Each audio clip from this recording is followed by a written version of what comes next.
दोस्तों, आप सभी लोगों को ये बात तो पता चली गई होगी कि राम मंदिर अब बनकर पूरा तैयार हो चुका है। अब बस इंतजार है 22 जनवरी का। सबको क्या आप जानते हैं राम मंदिर में बनाए गए हवनों की संख्या कितनी है और राम मंदिर में कितनी सीढ़ियां बनाई गई हैं और यह राम मंदिर कितने मंजिलों का बनाया गया है? राम मंदिर के अंदर कौन कौन से कीमती पत्थर चुनवाए गए हैं? राम मंदिर की लंबाई पूर्व से पश्चिम में 380 फीट रखी गई है। इसी के साथ चौड़ाई 250 फीट तक कराई गई है और ऊंचाई इसकी 161 फीट है। राम मंदिर कुल 3 मंजिलों का है, जिसमें प्रत्येक मंजिल की ऊंचाई 20 फीट है और इस मंदिर में कुल 392 खंबे हैं तथा 44 द्वार बनाए गए हैं। इसी के साथ ये बताया जा रहा है कि अयोध्या में 2 मंडप में 9 हवन कुंड बनाए गए हैं। इसी के साथ यहाँ 121 पुजारी हवन कुंड की पूजा करेंगे। और बताया जा रहा है कि गुजरात के बड़ोदरा में बनाई गई अयोध्या के लिए अगरबत्ती की लंबाई 108 फीट है तथा इसका वजन 3500 किलोग्राम है। ये अगरबत्ती 110 फीट लंबे रथों से भेजा जा रहा है, जो अयोध्या में 19 जनवरी तक पहुंच जाएगी। अब बात करते मंदिर के उद्घाटन में कौन कौन महान हस्तियां पहुंचेगी। देश से नहीं बल्कि विदेश में भी राम मंदिर की चर्चा बड़ी जोरों शोरों से हो रही है। बताया जा रहा है कि भारत की महान हस्तियां 22 जनवरी को जो यहाँ पहुंचेगी उनका नाम है श्री नरेंद्र मोदी जी, द्रौपदी मुर्मू जी, अमित शाह जी, श्री राजनाथ सिंह जी, श्री जगदीप धनखड़, श्री योगी आदित्यनाथ, सुश्री ममता बनर्जी। यह महान हस्तियां मंदिर के उद्घाटन में पहुंचेगी। अब बताते हैं भारत के बड़े कथावाचकों के नाम के बारे में, जिसमें से सबसे पहले बात होती है श्री धीरेन्द्र कृष्ण शास्त्री उर्फ बागेश्वर धाम सरकार जी, जया किशोरी जी, श्री अनिरुद्ध आचार्य महाराज जी देवकी नंदन, ठाकुर जी जगत गुरु राम भद्राचार्य जी। अब बात करते हैं भारत के बॉलीवुड कलाकारों के नाम के बारे में, जिसमें से सबसे पहले नाम आता है अमिताभ बच्चन का। उसके बाद में बताया जा रहा है कि गोविंदा अक्षय कुमार, अजय देवगन, सनी देओल, महिमा चौधरी, सलमान खान, शाहरुख खान, रणबीर कपूर। वही क्रिकेटरों के बारे में बताया जा रहा है विराट कोहली, सचिन तेंदुलकर, रोहित शर्मा जी मंदिर के उद्घाटन में शामिल होंगे।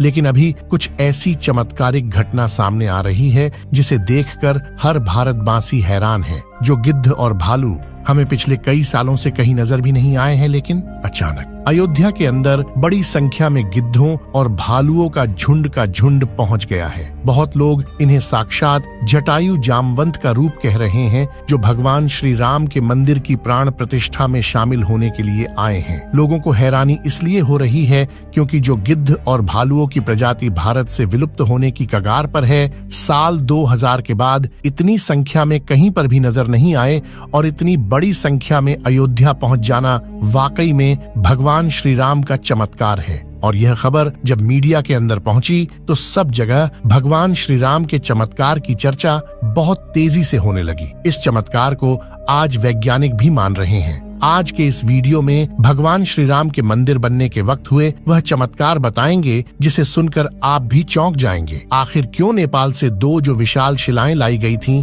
जिससे भगवान श्री राम की मूर्ति बनाई जानी थी, लेकिन उनसे मूर्ति न बनाकर दूसरे पत्थरों को लाया गया। इसी के साथ और यह भी बताया जा रहा है कि अयोध्या मंदिर में हजारों की संख्या में लंगूरी बंदर भी नजर आ रहे हैं, जो साक्षात हनुमान जी की चमत्कारी कृपा होने का अंदाज बताया जा रहा है। तो चलिए वीडियो शुरू करें। उससे पहले कमेंट में जय श्री राम जरूर लिख दें। आज का वीडियो दोस्तों, जिस मौके का पूरी दुनिया इंतजार कर रही थी, अब वह घड़ी आ गई है। अयोध्या में प्रभु श्री राम मंदिर बनकर तैयार हो चुका है।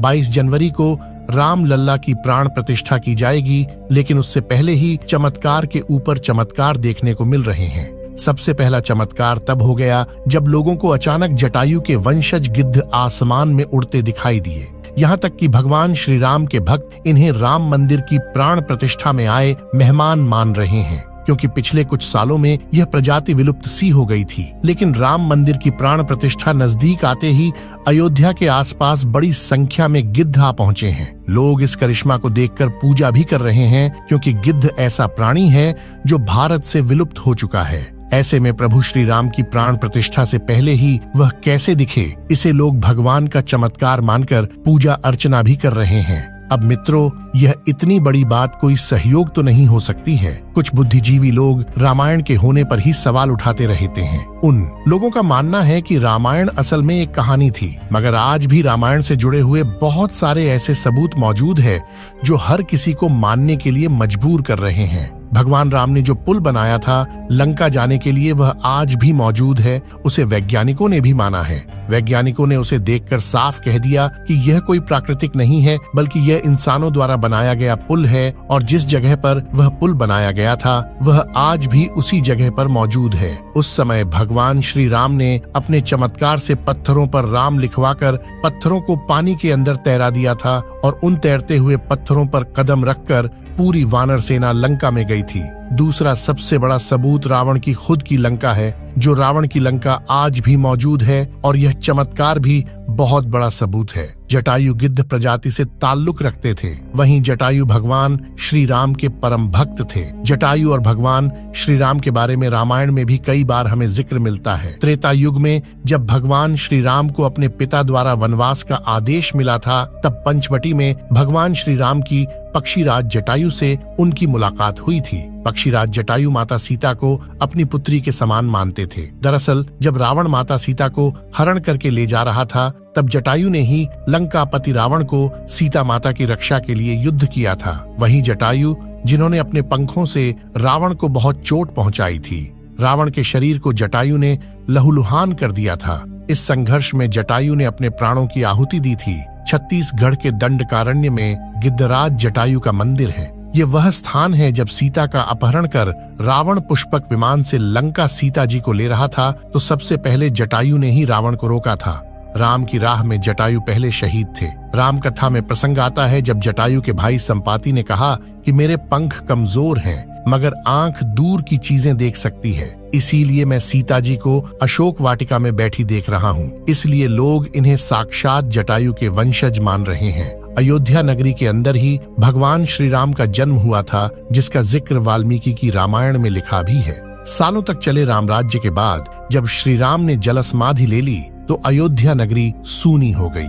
पौराणिक मान्यताओं के अनुसार उज्जैनी के राजा विक्रमादित्य जब यहाँ आखेट करने आए, तो उन्हें उजाड़ भूमि पर कुछ चमत्कार मूर्तियां दिखाई देने लगी। खोज की तो पता चला कि यह श्री राम की जन्मभूमि है। इसके बाद उन्होंने यहाँ श्री राम के भव्य मंदिर का निर्माण कराया, जिसमें काले रंग की कसौटी पत्थर वाले 84 स्तंभ थे। समय समय पर यहाँ राजाओं ने मंदिर की देखभाल की, लेकिन 14वीं शताब्दी में जब भारत में मुगलों का शासन हुआ, तो श्री राम जन्मभूमि को नष्ट कर वहाँ बाबरी मस्जिद बना दी गई। 1525 में राम जन्मभूमि मंदिर को बाबर के सेनापति मीर बांकी ने ध्वस्त करवाया था। बाबरी मस्जिद की 3 गुंबद थी, जिसके बाहरी हिस्से में एक चबूतरे में श्री राम के बाल स्वरूप की पूजा होती थी। इसे राम चबूतरा भी कहते थे। लेकिन 1950 में बाबरी मस्जिद के मुख्य गुंबद के ठीक नीचे वही मूर्ति निकली जो सदियों से राम चबूतरे पर विराजमान थी। बाबरी मस्जिद और राम जन्मभूमि मंदिर पर सालों चले विवाद के बाद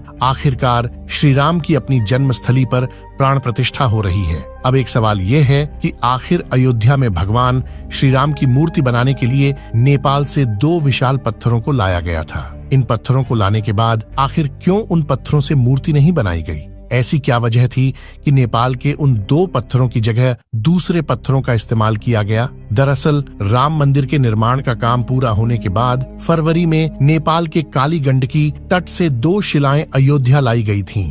इन 2 शिलाओं का वजन 14 टन और 27 टन था। शुरुआत में इन शिलाओं से राम मूर्ति बनाए जाने की बात सामने आई, लेकिन बाद में पता चला कि इन शिलाओं को राम मूर्ति बनाने के लिए उचित नहीं पाया गया। भारतीय मीडिया में छपी कुछ खबरों के मुताबिक इन पत्थरों से मूर्ति नहीं बनाए जाने की एक वजह राम मंदिर से जुड़े संतों की ओर से जताई गई आपत्ति थी। खबरों के मुताबिक कुछ संतों का मानना था कि इन पत्थरों को मूर्ति निर्माण में इस्तेमाल नहीं कर सकते, क्योंकि कालिंदी की चट्टानों को तोड़ा नहीं जाना चाहिए, क्योंकि वे शालिग्राम के बराबर हैं। हालांकि अयोध्या पहुंचे नेपाली प्रतिनिधियों के मुताबिक इन शिलाओं की तकनीकी जांच के बाद मूर्तिकारों ने कहा कि ऐसी शिला से मूर्ति तराशना संभव नहीं है। इसके बाद दूसरे पत्थरों से मूर्तियां बनाई गईं। नेपाली प्रतिनिधियों के मुताबिक 27 टन वजनी शिला पर मूर्ति तराशने की कोशिश की गई थी, क्योंकि 74 टन वजनी शिला को शालिग्राम माना गया। लेकिन 27 टन वाली शिला भी उपयुक्त न पाए जाने के बाद दोनों शिलाओं को राम मंदिर निर्माण स्थल के पास रखा गया है। भारतीय मीडिया के मुताबिक राम मंदिर के गर्भगृह में रखने के लिए देश की अलग अलग जगहों से लाए गए पत्थरों से 3 मूर्तियां बनाई गई हैं। इनमें से सबसे अच्छी मूर्ति का चयन कर उसे गर्भगृह में स्थापित किया जाएगा। दोस्तों, अयोध्या में दुनिया का सबसे बड़ा विशाल मंदिर बन रहा है। लोग बेसब्री से इंतजार कर रहे हैं राम मंदिर के लिए। कुल 67 एकड़ जमीन है, जिसे 2 एकड़ में मंदिर बन रहा है। पहले मंदिर के मुख्य शिखर की ऊंचाई 128 फीट थी, अब यह 161 फीट होगी। 3 की जगह 5 गुंबद और एक मुख्य शिखर होगा। वैसे तो साल 2020 में ही काम शुरू कर दिया गया था। प्रधानमंत्री नरेंद्र मोदी ने 5 अगस्त 2020 को अयोध्या में राम मंदिर की आधारशिला रखी थी। साल 1994 में बाबरी मस्जिद को ढा दिया गया था, जिसके बाद हिंदू पक्ष और मुस्लिम पक्ष के बीच इलाहाबाद हाई कोर्ट से लेकर सुप्रीम कोर्ट तक लंबी कानूनी लड़ाई चली। इसके बाद नवंबर 2019 में ऐतिहासिक फैसला सुनाया और आदेश दिया कि अयोध्या में विवादित जमीन पर मंदिर बनाया जाए। इस फैसले में यह भी शामिल था कि केंद्र सरकार मस्जिद के निर्माण के लिए सुन्नी वक्फ बोर्ड की 5 एकड़ वैकल्पिक जमीन उपलब्ध कराए। अब बात करते हैं बंदरों के बारे में। साधारण बंदर आपने बहुत देखे होंगे, मगर आपने लंगूरी बंदर बहुत कम देखे होंगे, जो कि अयोध्या में हजारों की संख्या में दिखाई पड़ रहे हैं। इन्हें देखकर बताया जा रहा है कि मंदिर को देखने के लिए हनुमान जी की सेना भी अयोध्या में प्रभु श्री राम के दर्शन करने पहुंच गई है, क्योंकि बंदर हनुमान जी का दूसरा रूप माने जाते हैं। इनको भी देखकर अयोध्या वासी बहुत ही खुश हैं। जैसे ही यह वीडियो सोशल मीडिया पर वायरल हुई है, तो लोगों के मन में मंदिर के प्रति भक्ति की आस्था बहुत बरेचा गई है। जी हाँ दोस्तों, अगर आप भी राम भक्त हैं तो कमेंट में जय श्री राम जरूर लिखें।